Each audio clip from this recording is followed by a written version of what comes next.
One day I'm gonna be everything I wanna be. I don't let it get the most of me. One day I'm gonna be free. I wanna be everything I'm gonna be. My future right in front of me. One day I'm gonna be free. I wanna be free. Then let me be free. One day I'm gonna be free. Mentally and physically, emotionally and spiritually. One day I'm gonna be free.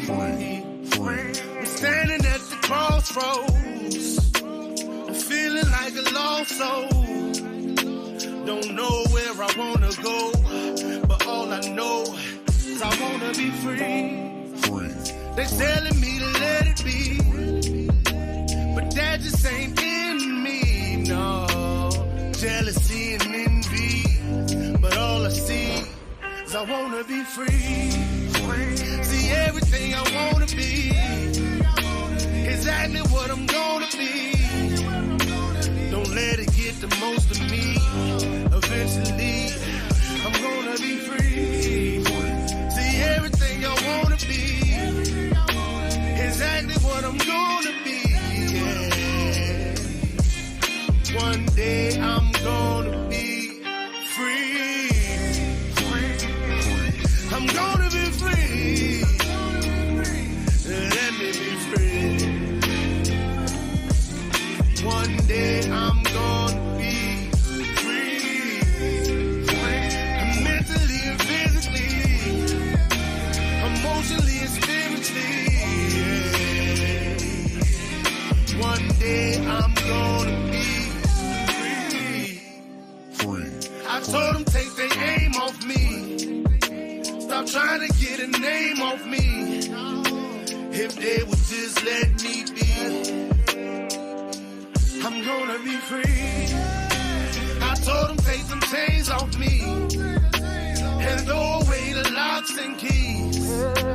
If they would just let me be, eventually I'm gonna be free.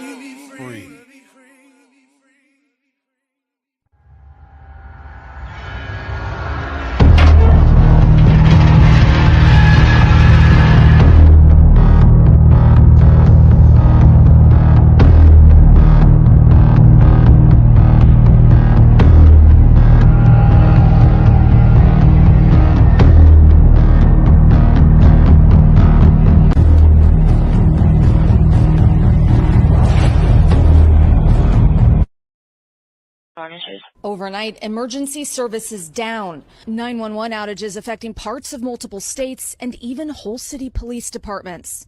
As cyber attacking remains a major concern for authorities across the country. Rescue dispatcher 49. Across 4 states, residents unable to reach police or ambulances, with a full statewide outage in South Dakota. In Nebraska, local authorities saying landlines were still getting through, but all carriers were down Wednesday night except for T-Mobile.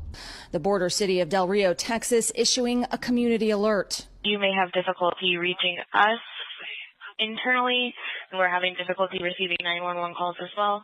And overnight in busy Las Vegas, residents couldn't get through to 911 on cell phones or landlines for 2 hours. Law enforcement having to come up with a workaround. They will not be able to talk to a person, but we'll get the phone number. Law enforcement agency will call them back. They will transfer that call to our cell phone, and they will then be able to talk to a live person, and we will dispatch the appropriate units. It's unclear what caused the outages, but it comes as the Department of Homeland Security has told officials to be on the lookout for cyber threats. The government warning in the past that there's an increased risk of cyber attacks to 911 services as they move to internet-based systems. Many Americans relieved, but searching for an explanation as services come back online this morning.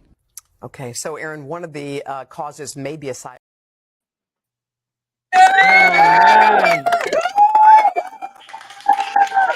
Round of applause for you getting all the videos. Look at that. Man, what's up with you, Mike Ball? What's going down, my man? Cheers to you. Man, you know, it is what it is, brother. I mean, it's been a long week, man. I'm telling you, it's been a long week. And we got a lot to talk about. Like I said, we before we get into this, you know, just like we do all the time, first thing we got to introduce ourselves. I'm Archbishop. This is Mike Ball, and this is the Diamond Effect. So this week we're going to talk about the cyber attacks that's been going on here within the past couple months. They've actually, a lot of things been heightened. I didn't know it was going on that long. Yeah, already. Yeah, it's been going on for a while. You know, being that you know, every country has their own little cyber crew that be sitting there trying to get into everybody's business. You know what I mean? Trying to find out secrets for, you know, U.S. got them, China got them, Russia got them. You know what I mean? Every nation basically has a team of hackers, that you can call them, that goes in, and that's basically what they do. They try to get into these government infrastructures and stuff like that. But here lately, it's been more on a rampant. So not only have they been doing the 911, which we knew about that several months ago, when we had the one sheriff from Dayton, Ohio, that was talking about this from this meeting that he had with the FBI. But we also had they've hit Vegas. They've been hitting hospitals. They've hit water purification plants. And they've been still trying to hit power grids. So like I said, it's been going on, but now it's more mainstream, it's more broad, you know. So is it getting easier for them or something like that? Like, what's going on with that? You know what I mean? Like, it's crazy that we have this amount of breach of security. Well, you know, I don't think it's what you call being easy. I think what it is just that, you know, like once you get into it once, you know, it's pretty easy to get into it again. You know, totally. I mean, just think about some of these places where they do that ransomware, where they get into your system and they start going through, and you know, they basically lock your system down from you, and then of course you got to pay them to get back on. You know what I mean? Right. So, and then a lot of times, like, you pay the money, they send you a little code or whatever, you're able to get back into your system. But who's to say that they don't put something in there that you don't know anything about, that they can get into it whenever they want. Totally. So this is some of the stuff we're gonna be talking about, and we also got a guest today. So, yes, we do. So we got I mean, he's done a show with us before when we was talking about the power grid, and me and him was talking last night about a lot of this stuff here, and you know, he's very well versed in this as well. So so I invited him back today. So we're gonna bring Aaron on, and Aaron's gonna come in and help us out with the show tonight. So ladies and gentlemen, this is Aaron. That's right. Very knowledgeable human being right here. So what's up, brother? How are you today? I'm doing pretty good. I appreciate you having me on tonight, you and Mike both. Of course. You know, we was like I said, we was talking last night about a lot of this stuff when I was going through here trying to find these different videos and stuff like that. When we was kind of going back and forth on a lot of this stuff, and you pretty well versed in this, so I get you on her today. So the first thing we're going to talk about is what we just played before we started dealing with the 911. Okay, so that happened in 9 states. Okay, so you had let's go down the list here. You had Nevada, Texas, Florida, Nebraska, Wisconsin, South Dakota, Kentucky, Iowa, and also New England. So it's a lot. So basically what happened was that they got into, at first they were thinking that it was some cables that was cut, and with that particular cable being cut, it knocked it out, which is kind of far-fetched, being the fact you got, I mean, I'm pretty sure you got more than one cable stretching from New England to Nevada. Right. one cable. So that's, I mean, that sounded a little crazy. And so then it came out that it was actually a cyber attack. Now, it knocked down the 911 systems for a good while. People couldn't call in, could no calls go out, and unless you knew the what is the number that they have? It's like a non-emergency number that you could call, and they was able to answer it that way. But if you didn't know that number, of course, you know, you was kind of knocked out the game there. Now, you know, dealing with that in the period of time that it was, that you were not able to call in for emergency services, police, squad, fire, whatever. How many people do you think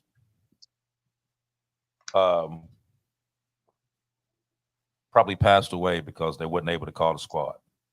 Or you had a fire and nobody was able to call the fire department? Damn. Or let's say you had a crime going on and nobody could get a hold of the police station. Okay, so I know they're not talking about that, but you know that goes along with it, you know. And then, you know, also along with that, when people realize like, oh, 911 system shut down, let me go hit this spot right quick. Right. Let's go. I mean, shoot, it's utter chaos Right, at that point. Right. They ain't gonna get there. You know what I mean? How you gonna get a hold of them? Let me go on over and get this right quick. So, you know, it was probably some of that going on as well, which of course they didn't talk about, but you know, common sense, that's what happened. Mm-hmm. So, so Aaron, so my first question to you is just based on, we're gonna just deal with with the 911 services, and I know that the sheriff there in Dayton, where you're from, was also talking about this as well a couple months ago. So, I just want to get your insight on it as to what you've seen and what do you think is the motive for doing this? Well, basically, cyber attack is basically a offensive maneuver that targets computer information systems, computer networks, and infrastructure. So anything that's attached to a computer, which is just about anything anymore, can be easily taken down. And your main thing is to steal, damage sensitive data, either from computer systems, networks, or devices. So I personally feel that we're all going to see this in our lifetime. We're all going to experience this in our lifetime. Out of all the survival situations you could be faced with right now, a cyber attack is the most probable that everyone is going to eventually feel or see it happen. Right. Well, you know, I think everybody, well, I ain't gonna say everybody, but a lot of people has experienced it one way or another. You know how they went into going into your social media accounts and people was hacking into those, or they were sending out messages to people claiming to be banks and Amazon and other places, you know, basically saying that you need to call this number because something's going on with your account, and you call and they get all your information, and then boom, you go to the bank and you bust it. They done wiped you out, or they done went on to your social media page and they done basically took over your account. You know, so a lot of this stuff, the small stuff, has been going on for years, but this major stuff that we got going on now, like I say, we got the 911 thing, and then as we go on through this show, I'm gonna show you it's a lot more things that's going on. So here's my thing. So, and I just want both of your opinions. Now, being the fact that we know that, you know, Russia, you know, Iran, you know, China, you know, South Korea, they've all have hackers that try to tap into various things here in the States. And, you know, we're probably doing the same thing over there. But what do you think the end game is? Because you got to think, everybody's doing it to each other. So what do you think the end game is? Well, again, if they can bring down systems, it depends on if they're going after military which would reduce our ability to be able to defend ourselves. It would be the first preemptive thing that they would do before a nuclear attack, would be a cyber system to bring down our technology. Or you could go all the way down to individual people where they can literally rob your bank accounts. They can erase your medical records. They can attack anything, your ability to pay online, any online system. They can erase deeds or different things that you've got in place. Even your investments could be wiped out. They can steal it all. And people need to realize that this is a real threat now. They need to identify with that threat. Right, exactly. Now, you know, back in, I think it was 2017, if I'm not mistaken, they did the same thing happen with 911 services, and that was over, I think it was well over a dozen states that it affected at that point in time. Wow. But it wasn't, like I said, it happened, and they had to go back. I think at that point in time, they had to resort back to actual paper documents there for a while, because it knocked it out for a pretty good little length of time in various states. Like I said, it was well over a dozen states that it was affected by. But then now you have like this over influx of these cyber hackings and these ransomwares and everything else that keeps popping up. So now not only are they trying to hit the 911 service, now we also know that they've been trying to hit the power grid as well. And we know that Chinese hackers has been able to get into the power grid once before. Am I correct, Aaron? Yes. Telephones, water treatment plants, that's all happened recently. Mm-hmm. Yeah, so so various ones, like I said, we're gonna go through, we're gonna even take the names of the ones that's taking credit for some of this stuff that they've done. But one thing that Aaron just said was correct. We have some Iranian hackers that's been messing with the water treatment plants, trying to shut down the water treatment. So, they shut that down, no water running, what happens? So I got before we jump into talking about the water treatment, I'm gonna play this little video right quick, and then we're gonna touch back into it. A small town in Texas found itself at the center of a cyber attack. A hacking group, possibly connected to the Russian government, targeted a water facility, causing it to overflow. The hack took place in Muleshoe, Texas, and has caused other cities to take precaution. Other nearby towns had also detected suspicious activity on their systems, raising alarms about the vulnerability of our infrastructure. Luckily, the incident did not affect drinking water in the town. The safety of our water supply is a matter of national security. In response to these attacks, government officials are urging state authorities and water facilities to enhance their cybersecurity defenses. However, U.S. officials have been concerned that many of the country's 150,000 public water systems have struggled to find the cash and personnel to deal with persistent hacking threats from criminal and state actors. But what do you guys think? What steps can local communities take to enhance their resilience against such attacks? Share your thoughts below. Damn. Okay, now that one there was in Texas, but there was also just here recently in Pennsylvania, where these Iranian hackers were able to infiltrate water filtration plants in that state and was able to shut them down. Now, one of the things that they were talking about in this particular video here is being the fact that they have not upgraded their technology to where it is so easy for them to tap into it. So you would think, though, out of all this time, and that this is a potential threat, why are these states not doubling down on making sure that not only your power grid is secure, but your water and everything else that's a critical thing to have? Why would you not double down and make sure that all this stuff is protected, before something actually happens? For real. Now, on one of these particular ones here, it was so easy for them to tap into it The passcode was 1111. How easy is that? That's like the first guess. I mean, exactly. Like you literally could have tapped in that in 10 seconds. You know what I mean? Because somebody actually used that code. You would have been better off with 987. You know what I mean? I mean, think about it. Jeez. I mean, like at least make it hard for them to even try to get it. Trying to give it away. Yeah, that's it. I mean, but what's going to happen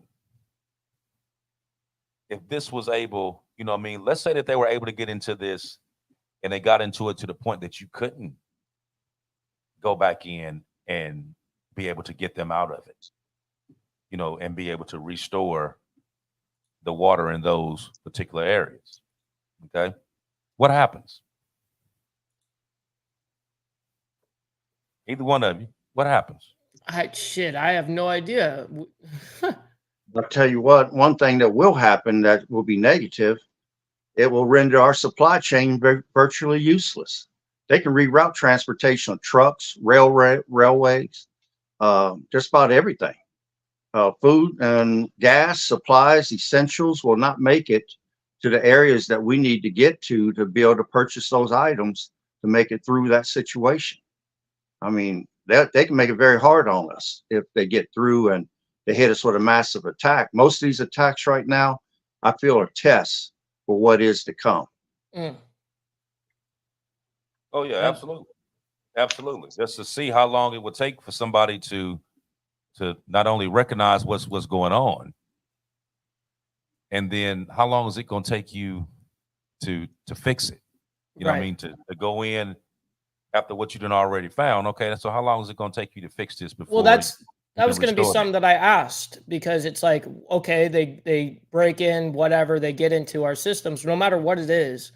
How do you get them out of the system?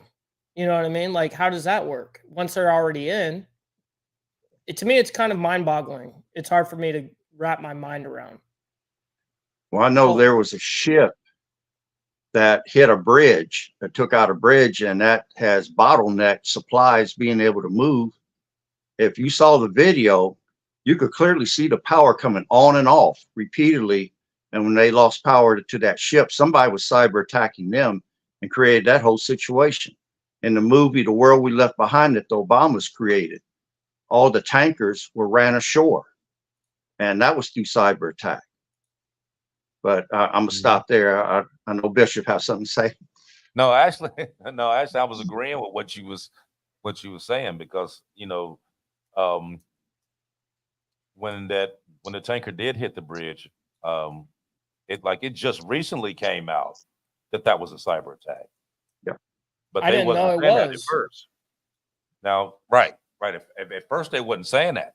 At first they were saying that it just lost power, and Yes. and it hit. You know what I mean? And that they couldn't, steer it out the way or whatever, and it went into it. That's what they kept saying there for the longest. That's when you're adrift. Yes. Right. And then here recently, they've been talking about it was actual cyber attack. So a lot of this stuff has been going on, and like you said, they're not actually telling you that this is what's going on till way later. So now, did you hear about the hospital in Nashville?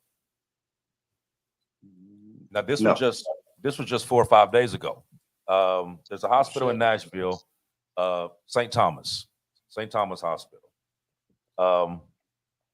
Someone put ransomware in their system and completely shut it down, to the point that they could not get into their records and all their other critical systems that was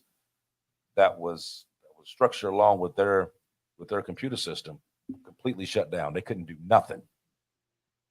So I got a video that I'm gonna play dealing with that. But before we get into that, Aaron, I'm gonna ask you this.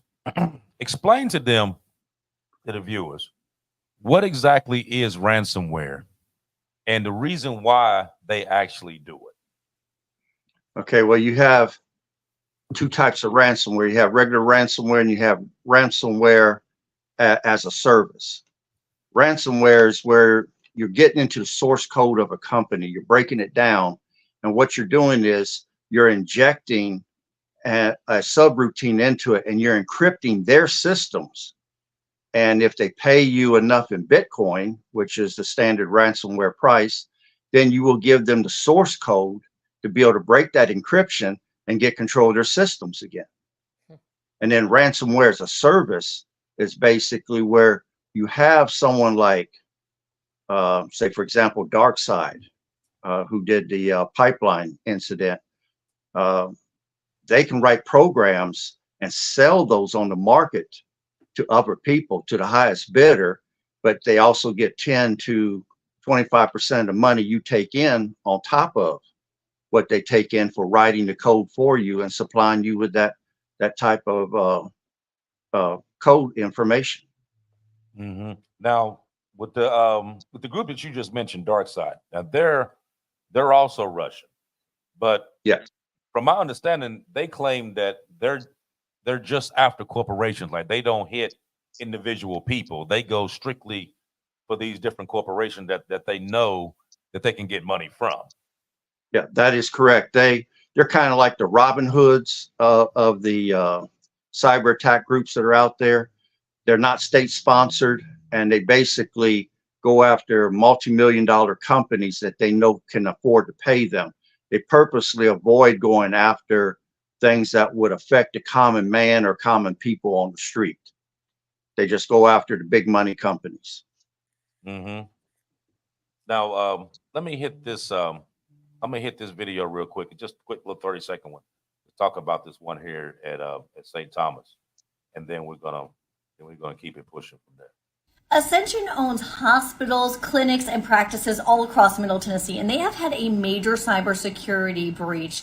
Their electronic record system and their system that patients use to communicate with doctors and see their records, those are both down, as are some phone systems and the systems that they use to order tests and procedures.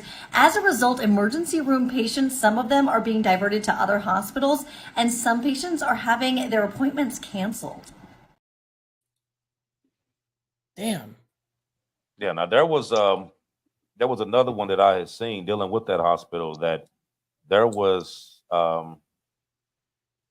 certain like over in ICU, stuff like that. They had to figure out other ways to keep those machines running, and had to end up pulling up old equipment to be able to use until they were able to get this taken care of. Now, Oh, that's way unfortunate. Now, of course, we don't know how much they end up paying to get to it. You know what I mean? Because they ain't like just out of the goodness of their heart that they released it. You know what I mean? Especially if they went down as far as going into their source code. Right. Give me $50. Yeah, right. Right. Now, you know, once they get down to the source code, I mean, you all the way down to the beginning. You know what I mean? You just right there when they actually, where you have those coders coming in and actually setting up that program, you got all the way down to there. You can put whatever you want in there. You know what I mean? Like I said, you can put something in there to where, like, okay, I can give you this here, and you can open up your system, but you have no idea that I got this on the backside of it that I can jump back in here whenever I want to. You don't know that. You know what I mean? Unless you have the actual people who did the complete source code from day one all the way through, to completely go through everything in there and be able to figure it out. Now, people that actually do code for a living, you know that that's not an easy job. That's not something that you can just jump in and fix. You know what I mean? That takes time to go. That's why they get paid a lot of money. Right, to look at every single thing to see what's in there, what's not in there, whether they done threw a Trojan horse in there or some malware or whatever that they can be able to pull back up at any given time to be able to jump back into it. So you don't know, you know. Now, the same thing dealing with this ransomware, the same thing happened in Vegas, and they hit Caesar's Palace and they hit MGM Grand. And they, if I'm not mistaken, they were asking for $50 million, wasn't it? It's $50 million that they end up asking for. Yeah. And they completely jumped into that to where, I mean, nothing was running. Wasn't the slot machine one running. They controlled everything in there. Holy Every single shit. thing in there. How long did that last for, out of curiosity? Till they got paid. Yeah, Right. right. Right. And you know, it didn't take long. I mean, you think about how much money that them casinos were losing during that particular time. Yeah, per They- second, you know, Right. per They go second. through and they pay it. Yeah. They have They go to. through and they pay it. Now here's something that may trip you out. Microsoft. Now, Microsoft got hit here recently, and they got all the way down to the source code. They got At all the way Microsoft. down. Yes, in Microsoft. wow. They got all the way down to the source code. And they ended up doing it how they tried to explain happened anyway, was that they had this dummy setup that they were using to do like test runs and stuff like that on different systems that they had. But it was just a dummy program. Well, that dummy program had admin credentials. That's what they tapped into. So once they tapped into that test program, they were able to go through and actually hit the source code of Microsoft. And they went through and caused all kind of hell. All kinds of hell they caused. Now, this has just been here recently. Man, But I that's gotta like look- attacking like the head of, you know, this whole coding thing, when you would think that Microsoft would be you know, probably the most secure in the defense systems they've got. But wow, they can get right through any of that shit, huh? If they want to.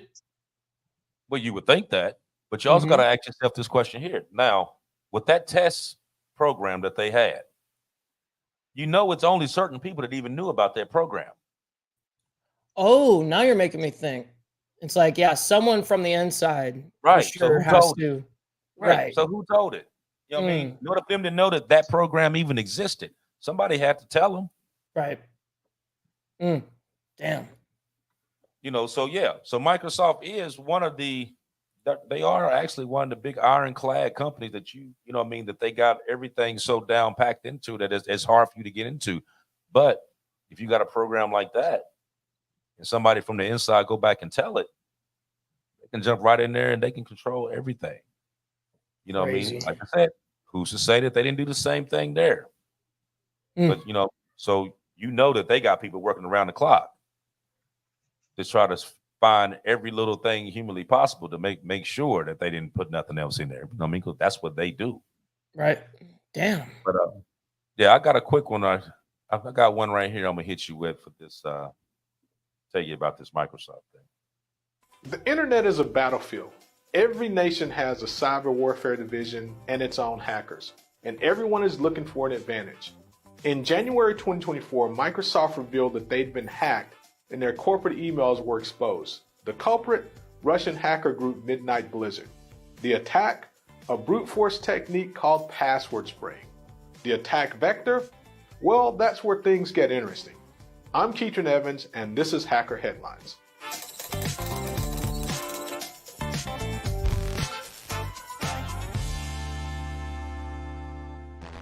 A data breach can come from anywhere. In November 2023, Midnight Blizzard hackers breached Microsoft through a single old account that someone forgot to delete. This account was created in-house by Microsoft and used for testing purposes. However, someone had mistakenly given this account admin privileges, and it didn't have multi-factor authentication. If you had the password, you were in. That made it a ticking time bomb. The hackers probed for weaknesses by trying the same password on many different accounts at once.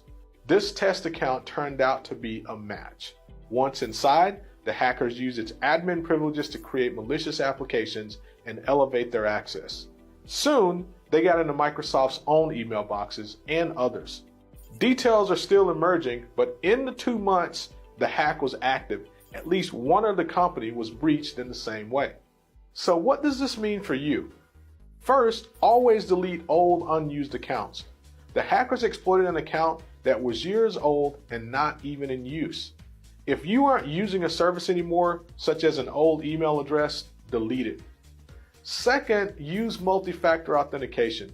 This adds an extra layer of security by requiring both a password and a second factor. An authentication factor can be something you know, something you are, or something you have, such as a verification code sent to your phone. Hackers can steal a password, but they can't steal all of your authentication factors, at least not at the same time generally. Third, if you're managing accounts for anyone else, make sure they only have the access they need. Follow the principle of least privilege. Only give accounts access to the data and systems needed for the job. No more.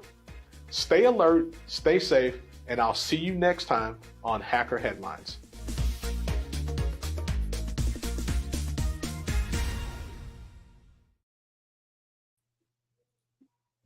Interesting. Yeah, definitely someone from the inside gave that administration, privileges to somebody, administrative. And yeah, that's way unfortunate, man, that they could go just from something like that to all of a sudden now breaching into emails, getting into all of their systems. That's incredible. Right. It doesn't take much for them to do. Like I said, you just need you just need that little hole to be able to get into it. Right. I mean, they just happen to have gotten into that program. Like I said, it was a test program, but it had admin privileges. And it was probably a program that had been used to test some other stuff. And then, it was just got laid to the wayside. Nobody went back and did anything with it. And it got hit. Makes sense. And they went through that to do everything else that they want to do. Now, that particular group that did that was Midnight Blizzard. Now, Midnight Blizzard, DarkSide, and was it ATT 29? They're all FSB sponsored, which is Russian backers. Mm-hmm. They all are kind of linked in, chained in together, like working together, kind of thing. Right. So they've been paid by the Russian government to actually do this stuff. I mean, I think it was me and Aaron was talking about this. That I guess the president was it Putin and Biden was talking about this, and I guess Biden went to him and talking to him about this, and he was like, "Oh, I don't know anything about this. I ain't never heard of it." Right. I mean, of course, he ain't going to admit that. Mm-hmm. Yeah, I got people hacking into all this stuff, but that's what they're doing. You know what I mean? Like I said, it's a give and take, and they going both ways with it. Like I said, just like they jumped into ours, we're jumping into theirs over there too. You know what I mean? But we don't know about stuff over there. The only thing we dealing with is what's going on right here. Now, what do you think will happen if they hit the bank infrastructure? People are gonna lose their shit. Right. I'm gonna give you that one, Aaron. What do you think? Give me your opinion. Well, what do you think? They shut down the banking system. You're talking about a collapse of Wall Street and everything. If that happens, the United States would plunge into what do you call it, a financial collapse. There's no doubt. I mean, we're hanging on the edge of a cliff right now. So it wouldn't take much to push us over and land us in a depression. And you take out the banking system and make everybody broke overnight, it would be a bad deal for everybody involved. Mm-hmm. Mm-hmm. Now it's a lot of, just like you said, Aaron, we already on a precipice of that already. Mm-hmm. And I had just seen a documentary here a couple of days ago that was recently done that they were saying that a lot of these small banks are going to go belly up here real soon because they can't handle the actual pressure of the stuff that's going on. And a lot of these big banks is just going to come in and swallow them up, take over these little banks. But you also have up in what was that, in the UK and also Australia, they have banks right now that you can't get money out of now. It's all digital. Wow. And they have in stores right now in those two places that you can't go into and use their currency to buy anything in that store. So we really are the digital age already. Yeah, it's happening. Oh, It's man. happening. You know, so this stuff is going on right now in these other places. So you know it's gonna eventually happen here. But it's gonna take something like that to go on for this to kick in. You know, so somebody go in and actually hit the banking system to where it wipes out everything, then what happens? So you start over. But when you start over, instead of us doing this, we're gonna do this. You feel what I'm saying? Hmm. So that can easily be done. You know, so, and if we think that they're not sitting here every day, just like they trying to tap into everything else, that they're not trying to tap into that banking system, we are sadly mistaken. I mean, actually, that would try to be the first thing that you would try to get a hold of.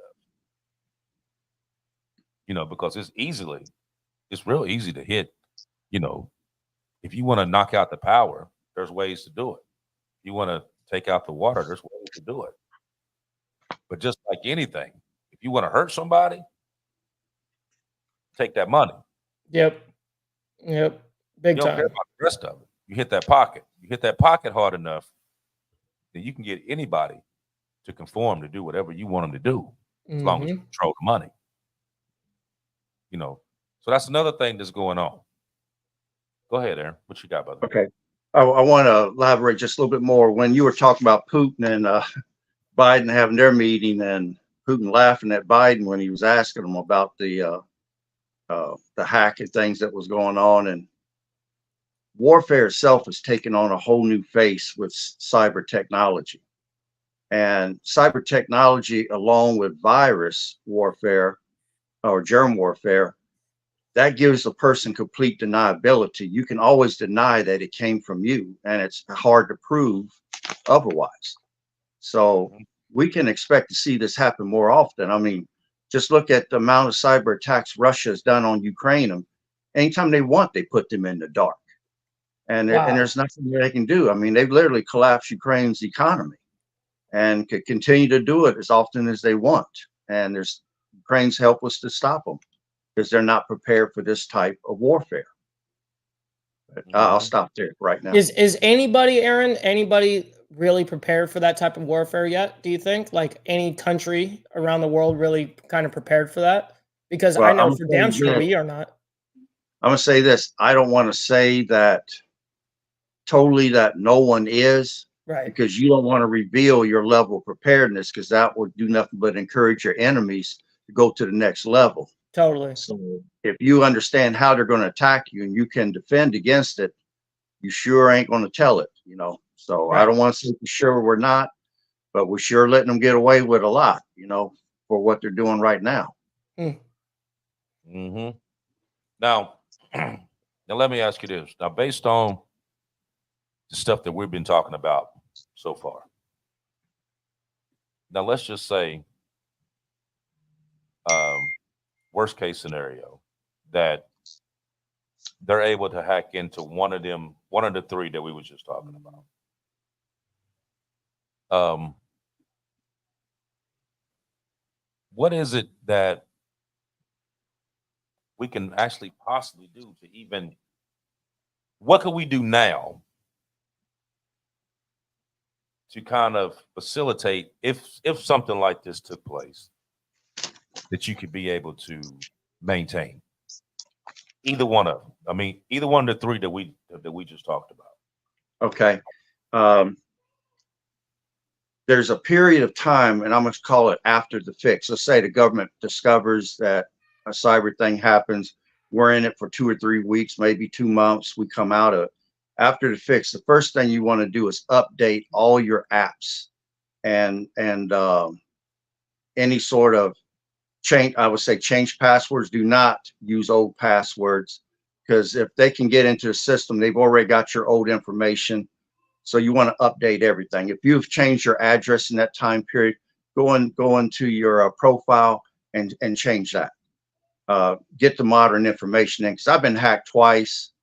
And when I list my birth date on, say, Facebook or somewhere, I always put December 7th, but actually I'm born on the 5th, The There two you go. times I was hired, it was easy for me to prove that because they went with the information that I gave, which was false. So I could easily prove it wasn't me doing the purchases and things like that. So the bank took care of me basically on it. But Smart. and then I would also, what we said in another show, maintain at least $600 in low denomination greenbacks on your property. Because if the banking system goes down, how are you going to barter or trade? What goods do you have put back to be able to barter and trade? Do you have, and if you're going to put back money, have ones, fives, and tens, something that you can make change with. Don't have 50s and hundreds because you're going to be paying $50 for a case of water, basically. Right. And then going along the line of finances, you're going to want to keep current credit card statements, bank statements, mortgage, especially the amount that you owe on that mortgage, because the banks are going to care about us small people when the reset starts to happen. They're going to be caring about the corporations and the millionaires and getting them their money. How are you going to prove that you had X number of dollars in your account? Or is the bank going to be able to keep it all? Because you have no evidence. Do you have copies of your deed? Do you have copies of your medical records on hand? You know, all this information is going to be vital to you being able to prove who you are and your medical records and what you own, what you've got in the bank, what you may owe on your property. All that is going to be key. Otherwise, you're going to get rooked and they're going to start you all over from scratch. That's tragic. And that's, you know, it's how can you say this? Just sitting back, just listening to what you just said, like you would think like, man, this is some real life stuff that could go on. You know what I mean? And it kind of seems like, in one sense, it kind of seems like the real doom and gloom type scenario. But it's actually 100% true that this could actually take place. Mm-hmm. And being the fact that they are jumping and they doing the stuff that they're doing now, tapping into these different systems, the 911 system, the water system, your banking system. I mean, they're trying every day to get into these systems. Something like that could easily happen at any time. You know, now, Aaron, when you was talking about having a little extra money sitting back just in case, you know, something happens, which is absolutely true. You should, because if we was talking about in another show that the bank stop, you know what I mean, they're not going to stop on a Tuesday. They're going to wait till Friday and they're going to shut down and you're going to try to go to the ATM machine to get you some money out and it's not going to work. And then you thinking that you're going to wake up Monday morning and go do it. And guess what? The bank's going to be closed. You know, now, I know over in Australia, they was just talking about being the fact that those banks started going digital. People started rushing to the bank, started pulling out money. And they said within a 4-day period, they had took out over $9 billion in these ATMs trying to get money out. Wow. You know what I mean? Because they see what's going on, you know, and it's slowly happening. Like I said, this stuff ain't going on right here in the US right now, but it's going on everywhere else, you know, and it eventually it's going to hit here. You know, you just had that BRICS forum last week and they were talking about in, October, that they're supposed to be starting off with BRICS. That's supposed to be going into effect, and it's all that particular currency is backed by gold and silver. And, you know, they've been going around ruthlessly to these other countries trying to get them to go over to this BRICS system and basically to do away with the American dollar, which is, you know, in every country that does that agrees to that, you know, that makes your money a little bit less valuable, right? It goes down and down. Right, a little bit less. Now, that one movie that I told you to watch, that Civil War, did you ever watch it? Yeah, I've seen it. Okay. So you remember the part on there where the journalist was going they were in the little SUV and they pulled over at the gas station. Gas station, Get yeah. gas. And they was like, well, we need to get some gas. And he was like, how much money you got? And she said, well, I'll give you $300. And he was like, well, that'll get you 3 sandwiches. And then when she said, I got 300 Canadian, he was like, oh, okay, go ahead and get your gas. What? Oh, Yeah. that's a trip. Am I right, Aaron? That's what Correct.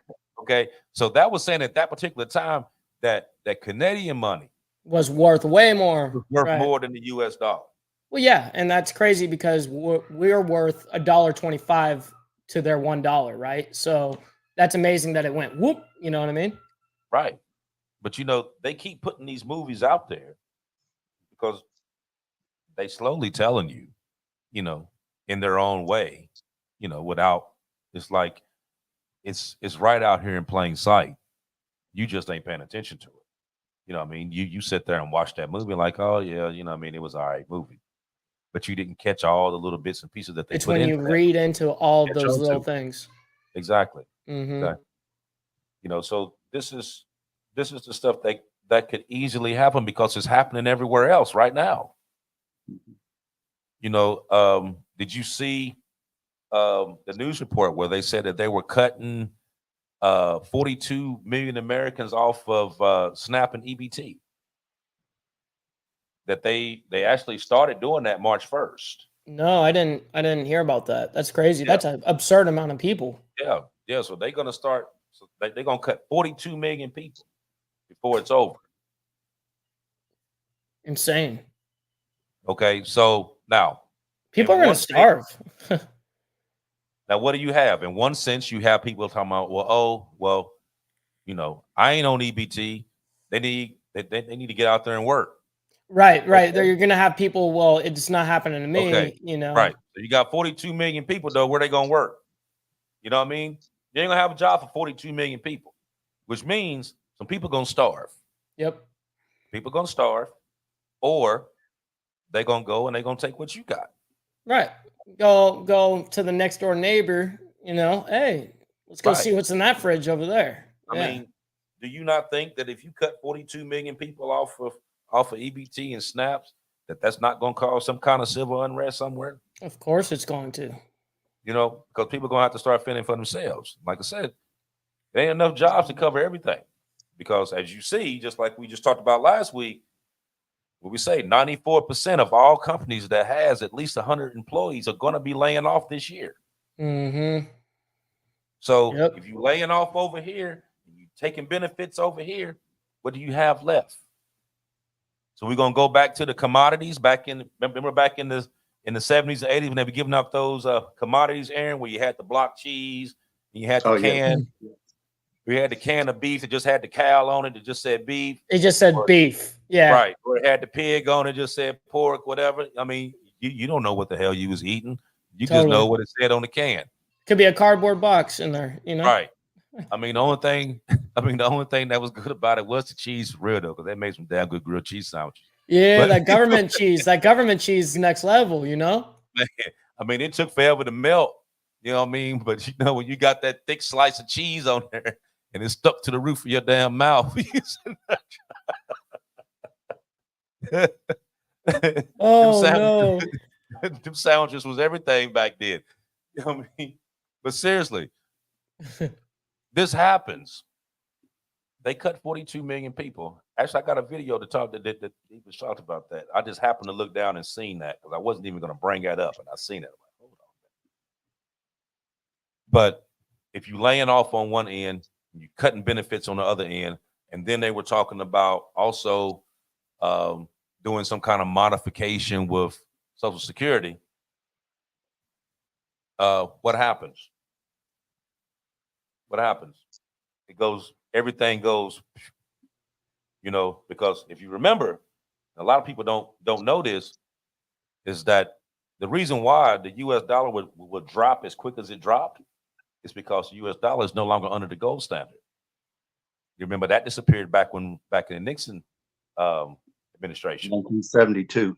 Yes, sir. So when that stopped, what do you think the dollar is backed under? Do you know, Honestly, I Mike? don't know. No, I was just going to say I actually don't know the answer to that. It's Let a me good tell pay for the U.S. government. you. Yourself. You. Because it's a social construction. Each and every American. That is what the U.S. dollar is backed under. They literally So, basically say that each person essentially backs this dollar. exactly. So Mm. let's just say, for instance, okay, like right now you owe. Let me see. The deficit is what? Oh man, 34 trillion. Yeah, $34 trillion. The interest alone, the interest payment alone is $1 trillion. Okay, so let's just say, for instance, let's say China, for instance, because China's always, I mean, they've been giving out money. yeah. So let's say that they decide, they're like, you know what? I don't even want your money now, but I want what you owe me, but I don't want your money. So what does that mean? How do you pay them? We can't pay the Saudis. We can't pay China. We have to do what we did to Iran. We'd have to seize their money and hold their gold that they've got in our vaults over here, because we can't pay. Mm-hmm. That's realistic right there. Right. So when you get to the point that your money ain't nothing, and they turn around and say, "Oh, you know what? I don't even want that." Man, that's going to be an issue. And if you backed, okay, now remember what I said. You are backed. U.S. dollar is backed by every single individual that's in the United States, which means your property and everything else that you have now belongs to them. I didn't think of that. Fact. That is fact. Oh man, that's scary. So, why do you think that if you pass away, God forbid, let's just say somebody passes away, whatever state that they were born in, they get a check for $70,000 for you? I was just about to say they must get paid for that shit. Yeah. Because you are property of the government. Every single person. Wow. You pass away, that money goes to your state. Now, I bet you about 60 or 70% of the people that's listening right now had no idea that the state actually gets money when you die. Now, some people may die with no insurance, may have to get the state to bury them or whatever. Right. And you know the state give you a couple $100, or they'll come and put you in one of them little cheap boxes. They'll do that. They give you a couple $100 to go and cremate them or something like that. But did you know that person, even though didn't have no life insurance, no nothing, state had to do a full state burial on them and the whole bit, but the state just pocketed $70,000 off. Absolutely unreal. Unreal. It happens. Yeah. It happens. Because to them, that's the American way. That is the American way. That's the capitalist way.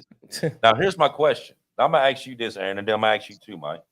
So, if they dropped the gold standard back in 72, now, why did they not just jump back into it? That's a good question. Why they not just go back to it? Now, mind you, they holding everybody's gold here. Now, they holding gold here from Saudi Arabia to China, everywhere. You know what I mean? There's tons of places here that's loaded with gold that they holding for these other companies, for these other countries, excuse me. So why did we not put your own money, even though Richard Nixon may have done this in the 70s? Why you not put it back?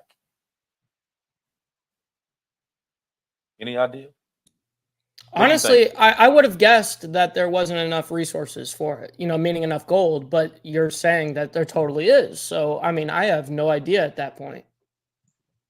From what go ahead.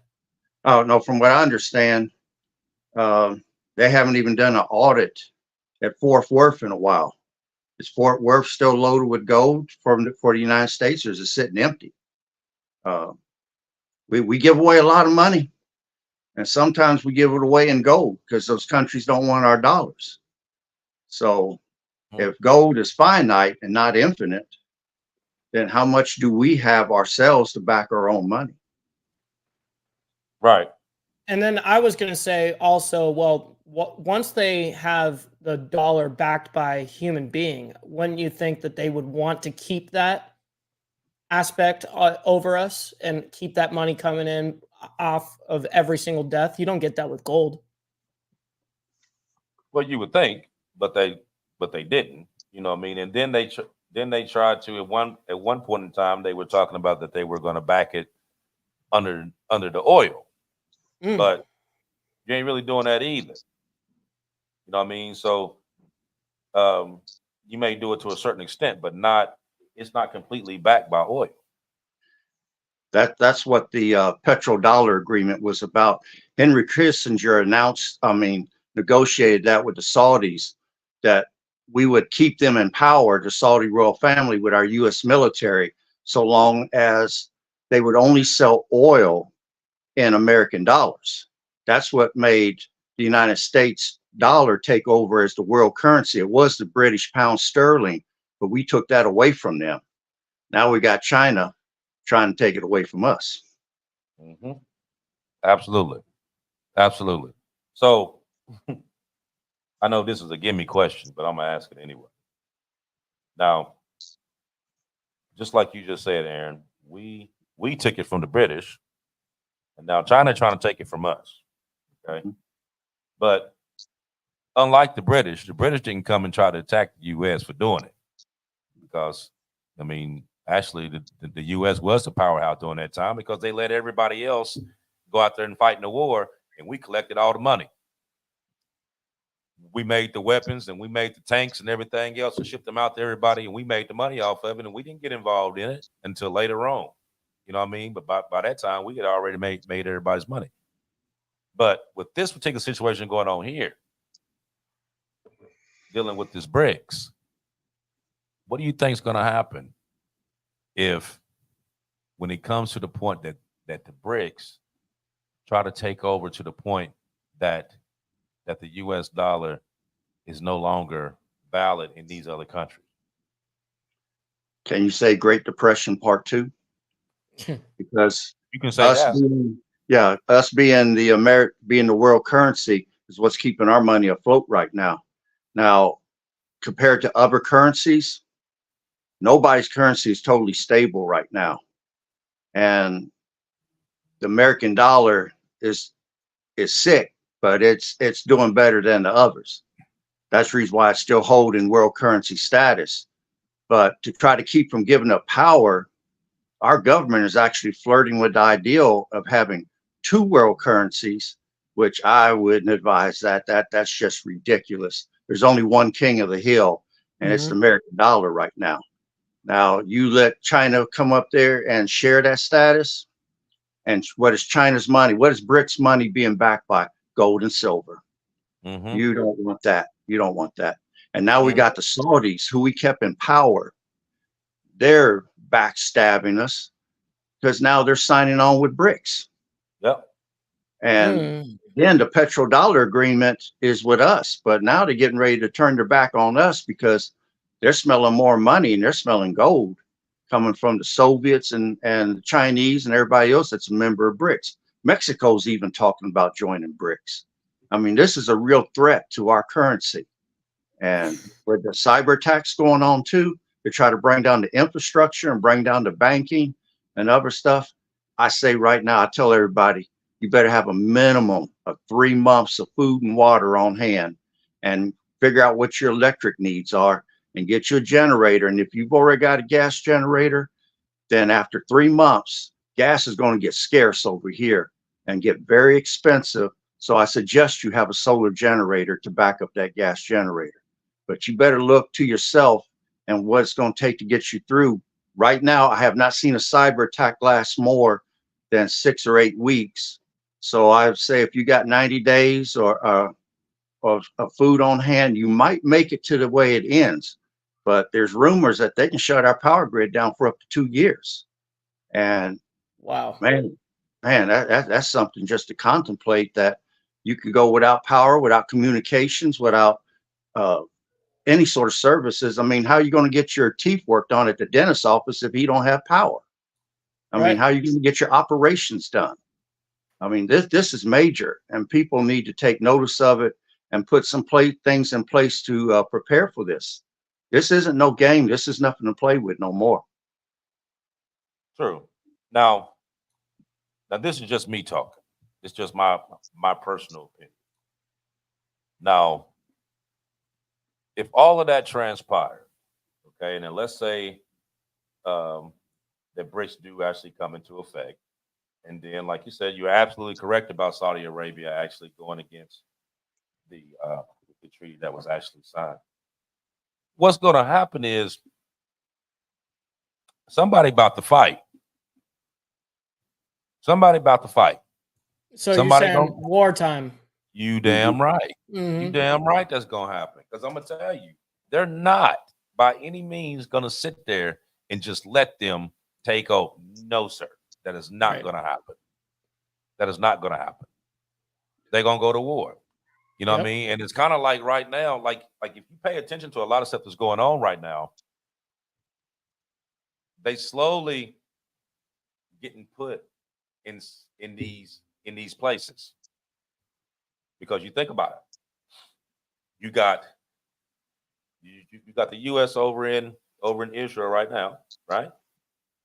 Now, then you have them over in Poland and all that, and you know they've been talking about that France and Britain, all them. They've been pushing this whole agenda over in the Ukraine to the point that Russia's thinking like, okay, you know, it's not the Ukrainians that's fighting us, it's actually some of y'all that's doing this, right? You know, so they're pushing over here. Now you got China that's been sticking. They've been down in Africa. They've been down in Latin America. They've been down there building left and right, you know, and they go into these places where they know that the money is scarce there and like, okay, we're going to build this spot here. We're going to build this spot here. And y'all can have it. You know what I mean? We're going to build this port here. As long as we're able to use it, y'all can have it. You know, they setting up in all these little spots. And the U.S. doing the same thing. They found their way to set up in all these little strategic places. You know, and they say like, okay, well, we over here helping these people, or we over here, you know, helping do the little training over here, and we doing little exercises here. You know, like when they just put troops on that little island that's in between Taiwan and China. And they put troops there. And they I did not know that. Yeah, but that makes sense. Oh, well, we just doing training. They doing no fucking training. Everybody's sitting here playing chess. We're all playing spades over here. Yeah, right. They just waiting to see who gonna move first. But I'm gonna tell you, you start messing with somebody's money.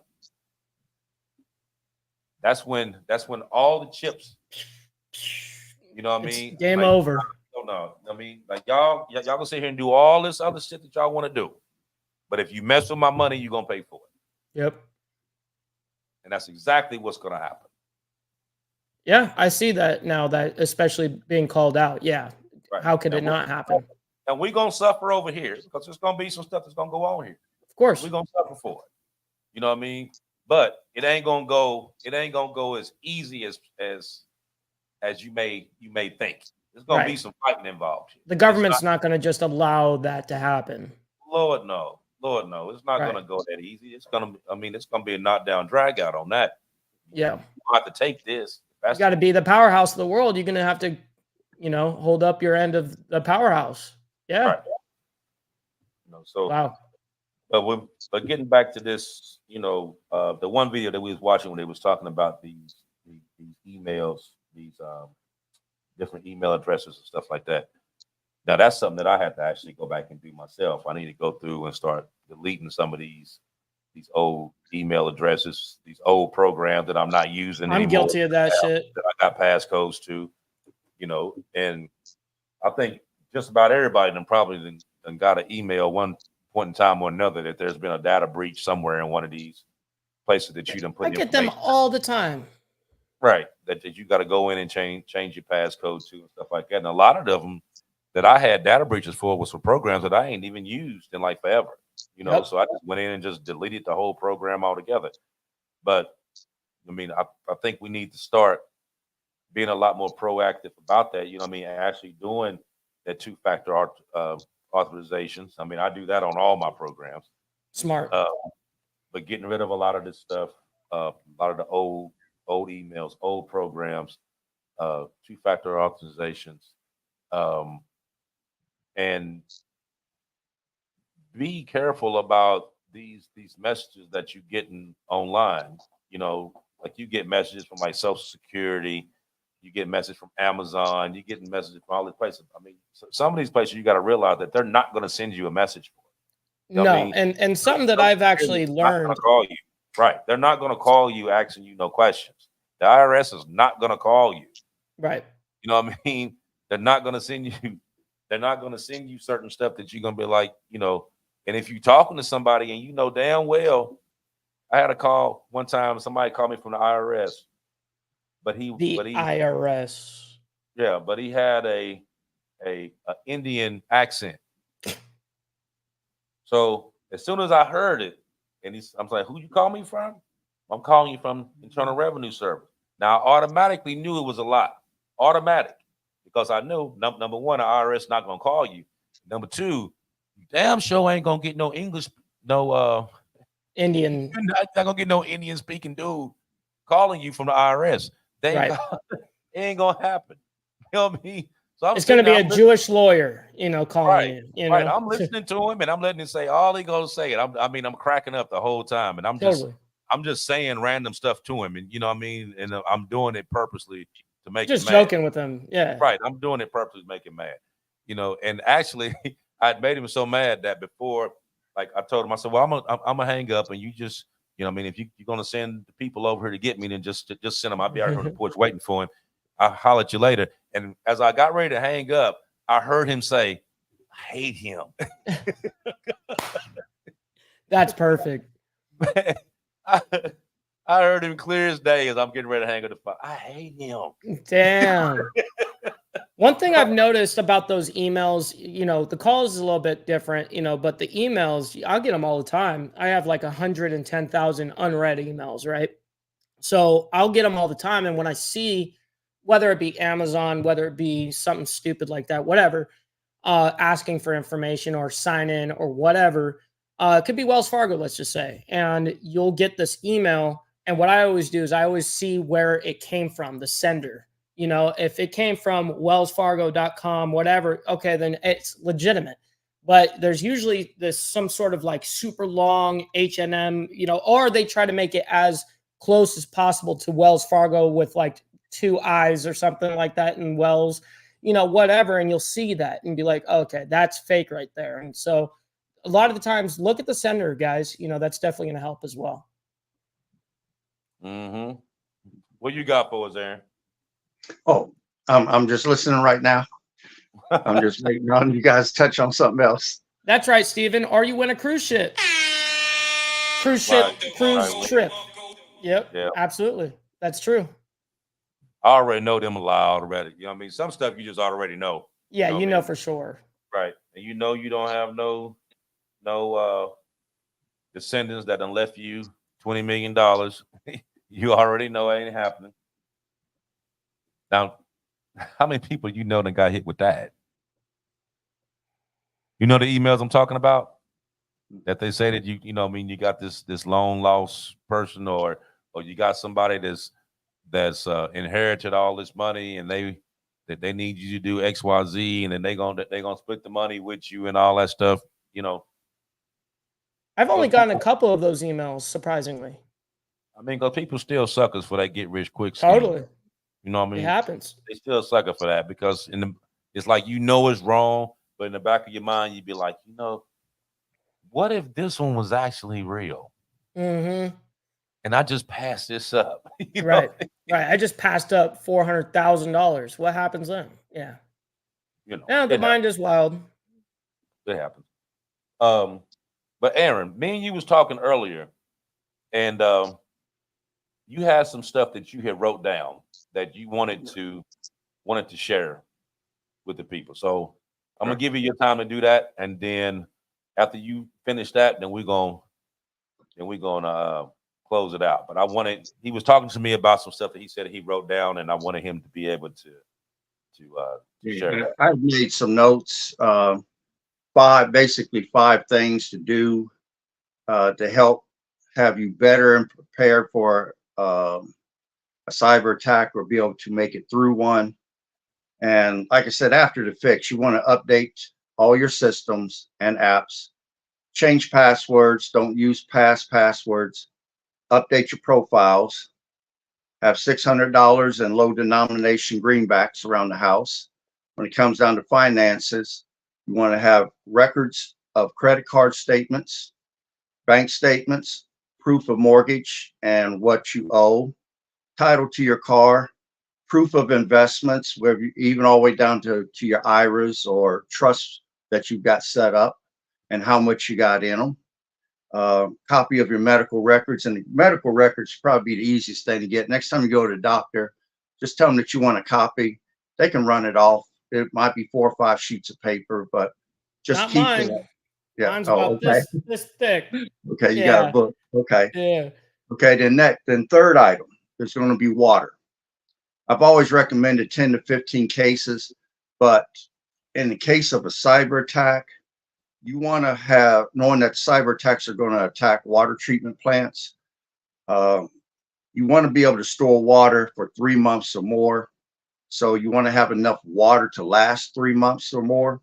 Also, you want the ability to be able to store water and treat water. So you could get different water treatment chemicals, or you can buy Pool Shock, you can buy water treatment tablets. You want to have that ability because you can only go 3 days without water, and it's part of the death count in the first death thing that occurs. So you want to be able to get past that. Or when it comes down to cyber attacks, it's going to render the supply chain useless. You want to be able to store food, garden, have MREs or freeze-dried food on hand. You want to learn how to pickle or dehydrate food. You want to store food for a long period of time, at least 3 months, have enough to last you at least 3 months minimum for a cyber attack. And you need to know the local plants that are edible in your area. So if you cannot find food, them dandelions and stuff you got growing in your yard, you've been killing for years, that's edible food. Did not know that. Yes. Dandelion plants have a lot of medicinal value, as well as could be used for food.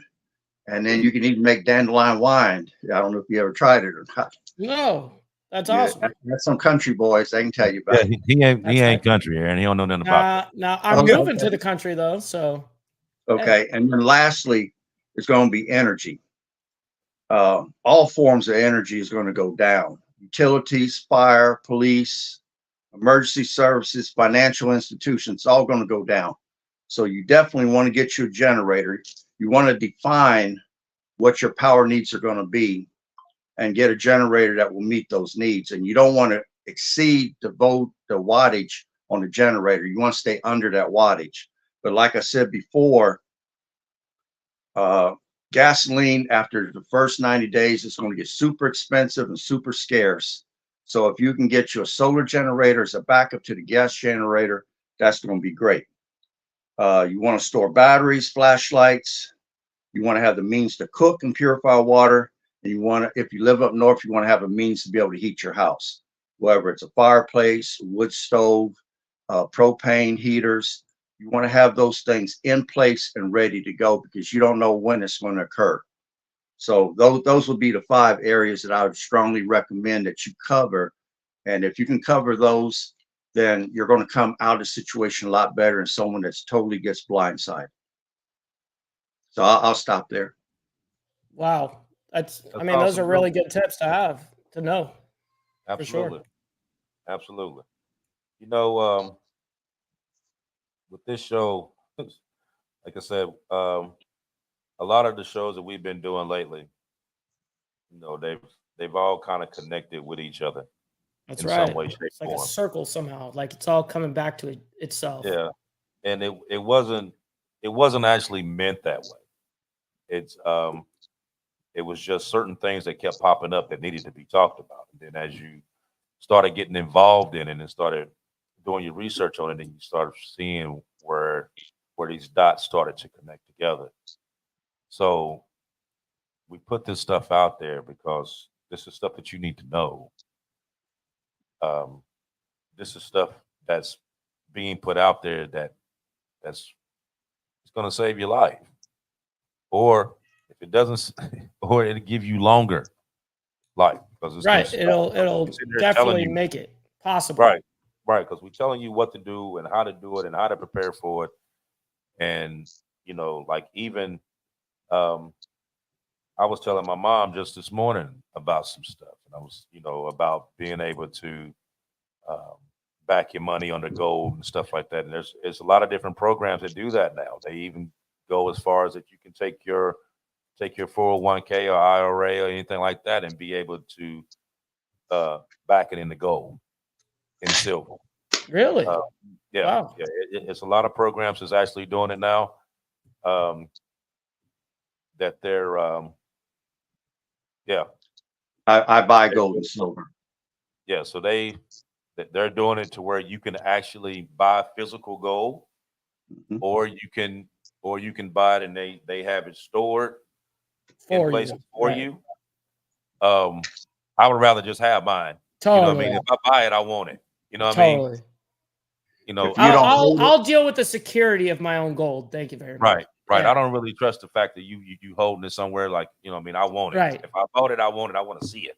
You know what I mean? I want to see it. And I want to be like Scrooge McDuck and play with it and every damn thing else if I can. Start flipping it around, looking at it. Yeah. Right. I want to see all of it. I want it all. But this is some stuff that you really need to start thinking about doing, being able to, the way they're talking about the currency and the direction that it's going, you're going to want to start backing your money up under something that you're gonna actually be able to use. Like I said, gold, silver, and stuff that these other countries are backing their money up with already. Right. So the government may not be doing it, but you need to do it with your own to make to make sure that you're protected. So there's a lot of stuff that's going on, man. It seems like every week is something, you know what I mean? And I'm just gonna keep pushing it out there. You know what I mean? I'm one second there. Okay. I'm just gonna keep pushing it out there because not because it's just a story to talk about, but I'm trying to look out for everybody. Because a lot of this stuff that we talking about, me and Aaron already do. Yep, you guys do. You know what I mean? And we off camera, off the lives, yes. Right, and we've been doing this for years. So at this day and age, and the stuff that's going on, the stuff that we actually seeing, we seeing me and him having conversations now that we had 5-6 years ago. We were talking about stuff that's actually going on right now. So there's a reason why this stuff is being put out there. You know what I mean? Mm-hmm. Because it's hidden in plain sight. It's right there. And a lot of people just aren't thinking about it. You know what I mean? And they figure like, oh, it's not going to happen here, or it's not going to happen to me. And they don't realize that once it does happen, it's going. At that point, it's too late. Ignorance is not bliss in this situation. Once you see this stuff happen, it's already too late. So jump on it now. Right. Pay attention. Send these videos to people that Let them watch these videos and see, and get this education and be able to, to help their family and have them pass it and help somebody else. That's what this whole thing is about. It's not about ratings. It's not about donation. Not about nothing. It's about putting the facts out there to try to help as many people as we can do. Aaron, go ahead and say what you're gonna say, brother. Okay. One, the end goal is self-sufficiency. So that's what we should all be working toward. The more self-sufficient we are, the less we have to rely on others and the government to come and save us. And you don't want that to ever have to count on someone to save you. Two, Gold and silver has an inverse relationship with the fiat currency, which is paper money. When fiat currency goes down, gold and silver goes up. So gold and silver is actually a hedge against inflation, and we're definitely in an inflationary period right now. And three, when it comes down to letting the warehouses hold your gold and silver, I go by a rule: if you don't hold it, you don't own it. So keep that in mind. Absolutely. Well said. Well said. Absolutely. Well, you know, we've been on here for hour 25. So we're gonna go down the line. Like I said, I've already said my piece. Like I said, I'm gonna say this a little bit, and I'm gonna let Aaron say his, and then Mike, you can close it out. Once again, thank everybody for coming out, listening, paying attention, watching. Hit that follow button. Hit the like button. Subscribe, share, pass it on, and send this stuff to people, man, that if you care about them and you know that they don't know this stuff, man, send this stuff to them, man. It's up to them whether they watch it. You know what I mean? Like, you can lead a horse to water, but you can't make them drink. Right. You know what I mean? But you can at least offer it. Do your part, right? Let them see what's going on here. Like I said, I appreciate everybody. Appreciate everybody coming out. Appreciate all the love that you gave, all these messages that you coming back and forth. Y'all turn this chat line up. I appreciate that. And like I said, next week we're gonna have something else for you. So on that end, I'm gonna check y'all out in 7 days. God bless you all, and I'll see you next week. Go ahead, Aaron. Okay, I just want to say again, self-sufficiency is the goal right now. We're being cyber attacked daily, weekly, yearly. I mean, the attacks are numerous. They're in the hundreds and thousands. We don't know when the main thing's going to happen, but before war happens, a major war breaks out, we are going to be cyber attacked in a major way. The one thing we don't know is how much time we got left. It could be a short time. We could be in war by this summer with somebody. So don't wait long. Start getting your preps now while the resources are out there and you can find stuff. Because anytime a disaster's ever happened, gas, water, everything goes through the roof in price, and your money will not buy you as much as it will buy you today. I'll stop there. And it can be very scarce when it gets to that point, right? You know, so obviously we saw that with the pandemic with toilet paper out of all weird things. You know, it's like, yeah, it's so weird how something so minuscule can become so pricey and hard to get. You know, baby formula, all of these things, you know. With that being said, everybody, thank you all for coming out and hanging out with us and you know, genuinely learning something. I hope we provide some incredible value to your guys' life. If you guys have been enjoying the content, please make sure you're liking the video. Liking a video is like handing a content creator $5, man. It is the #1 metric on YouTube to let everyone know, hey, we're doing something right here. And also make sure you're sharing the, you know, like Archbishop said, sharing the video is like word of mouth on the street, but on the internet. If you guys would like to support the show, man, you got, you know, Bishop right here. You can, you know, first of all, there's email, his Instagram, his Facebook, TikTok. And also, if you would like to donate to the Diamond Effect and Archbishop, make sure you hit that Cash App at $Bishop8752.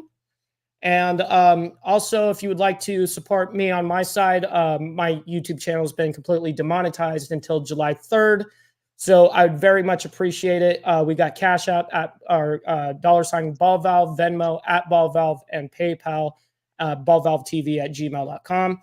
And make sure you guys are following my Instagram right there at Ball Valve TV.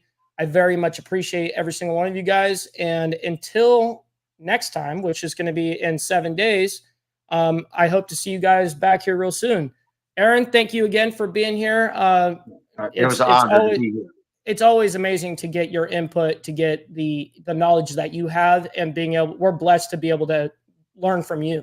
So very much appreciate that. So with that being said, gentlemen, we shall see you guys in 7 days. We'll see you guys then. Much love and respect, everybody.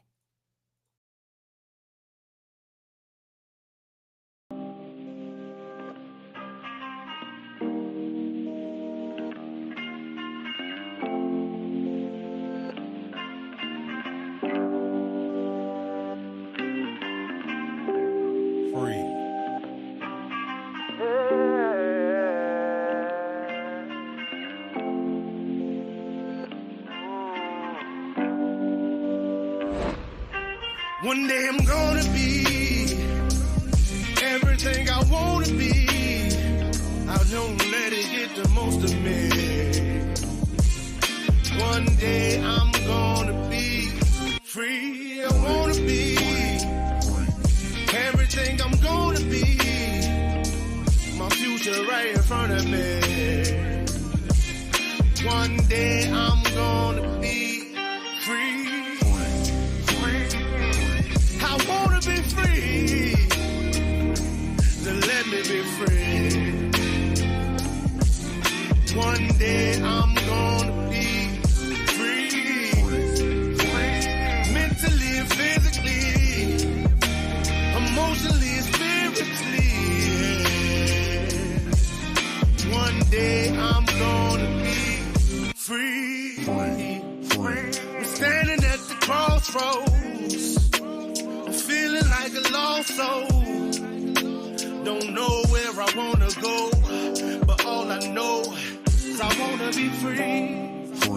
They telling me to let it be, but that just ain't in me, no. Jealousy and envy, but all I see is I wanna be free.